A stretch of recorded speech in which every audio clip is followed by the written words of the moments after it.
It's a rainy day here on the homestead, and so I decided I'm going to try something new and fun in my kitchen today.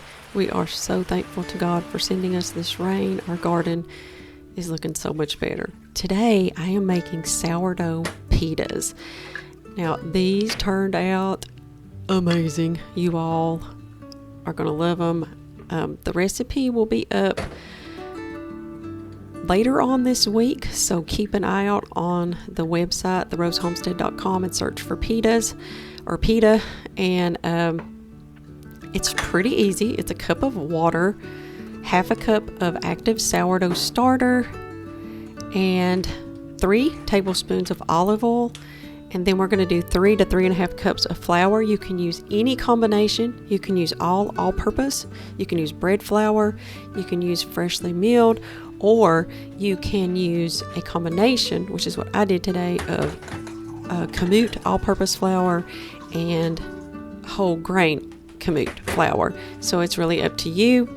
If you're going to use all freshly milled flour, I would recommend following the soaking steps that I talk about, which is letting the flour and the water, the olive oil, the sourdough starter soak together for like 30 minutes to soften the bran and the germ, and then proceed with kneading it and adding your salt.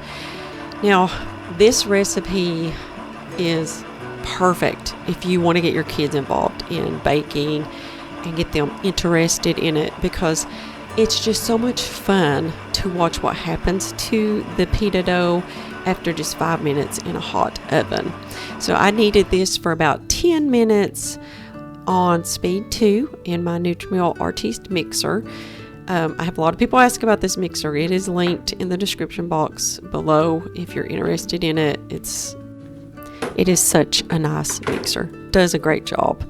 As you can see, the dough is nice, stretchy, supple. It's exactly what I was looking for. So I'm going to get this in the bowl and let it ferment all day long. Now, here's a huge tip for you. I forgot the salt. So after this had been fermenting for like an hour and a half, I had to go back in and add it. If this ever happens to you, don't panic. Just put the salt that the recipe calls for, kind of dimple it in, and work the dough until it gets rough and shaggy. That means that the salt has worked its way completely through the dough. Now you may have to come back and knead this again for a few minutes after it sits for like maybe 30 minutes. So I added the salt, it got kind of shaggy, and then I covered it. I waited 30 minutes and I came back in and gave it a few turns on the counter and kneaded it just a few more minutes. It got really soft again and perfect. So if that ever happens to you, don't say, well, that's it, I can't make this bread. No, you can add the salt later. It's just not ideal, obviously, because you're going to lose any rise that you had up until that point, because you're going to, deflate everything. But if you have if you're early on in the fermentation process, it'll still be fine. So as you can see, this is kind of a rough looking dough. It doesn't look, it's tearing, things like that. But I knew if I gave it some time to rest and came back in about 30 minutes that I could knead it back. And it did take some time off of, or added some time to my fermentation time. But believe me, you want the salt in the recipe. So for me, it was worth it to add an hour or two to the fermentation time. So now you can see that the dough looks just fine. Even though I went through all that, adding the salt after and doing all that, it still fermented beautifully. It's a puffy and airy dough. This dough fermented for about 6 hours. I could have got by with 4, but because of my little hiccup with the salt, I did have to go back in and give it another hour or two to ferment. So I'm just going to kind of pull this dough together. It's easy to work with. It's mildly sticky, but not enough that I can't work with it. Now I do come in and add some flour when I am rolling the pita breads out. Now you're going to want to divide this into 8 equal parts. So what I do is divide the ball of dough into 2, and then each one of those balls I will divide into 4, and that will give me 8 pitas. Now, you don't want to roll these out too thin because you want to have enough meat in them that they can puff up when they hit the hot oven. So what I recommend doing is rolling them out to about 5 or 6 inches in diameter. I have this handy little sapid. Is it a sapid?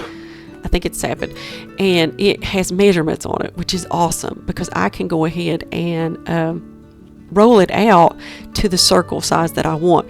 But if you don't have one of these, just measure out the first. What you're going for to make it simpler is you don't want it like a tortilla. You want it to still have a little bit of depth to it. So if you roll it out, you want it to be maybe around a quarter of an inch thick, let's say that, or maybe just a little bit more. And what happens is that is going to rise again and build up some bubbles, and when you put it in the oven at 500 degrees, it goes crazy and makes the most beautiful piece of bread that you are going to feel like some kind of a master chef when you make these, and it really isn't difficult at all. So once I get these rolled out, I'm going to put them on baking sheets to rise for about 30 minutes to an hour, or until I can tell that they're starting to puff up again, and then I'll preheat my oven to 500 degrees with a cast iron skillet inside while it's preheating.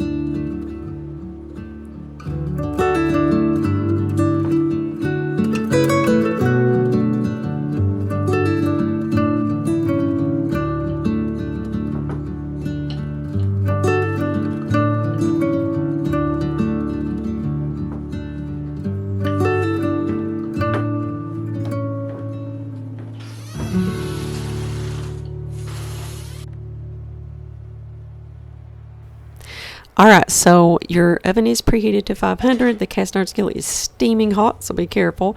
And you're going to pick up one of these discs of dough carefully. Now I put flour under mine so they wouldn't stick. And then you put them in the pan, quickly get them in the oven, and set your timer for 5 minutes. That is literally all it takes. And look at that. How much fun is this? I hope that you will head over to our blog, therosehomestead.com. This recipe will be published on Thursday, and I hope that you will give it a try. Of course, I gave you the directions and the ingredients here, so if you do give it a try, let me know. These are awesome. Thank you all so much for joining me for another video and for all of your support. I hope you all are having a wonderful week, and we will see you on the next video.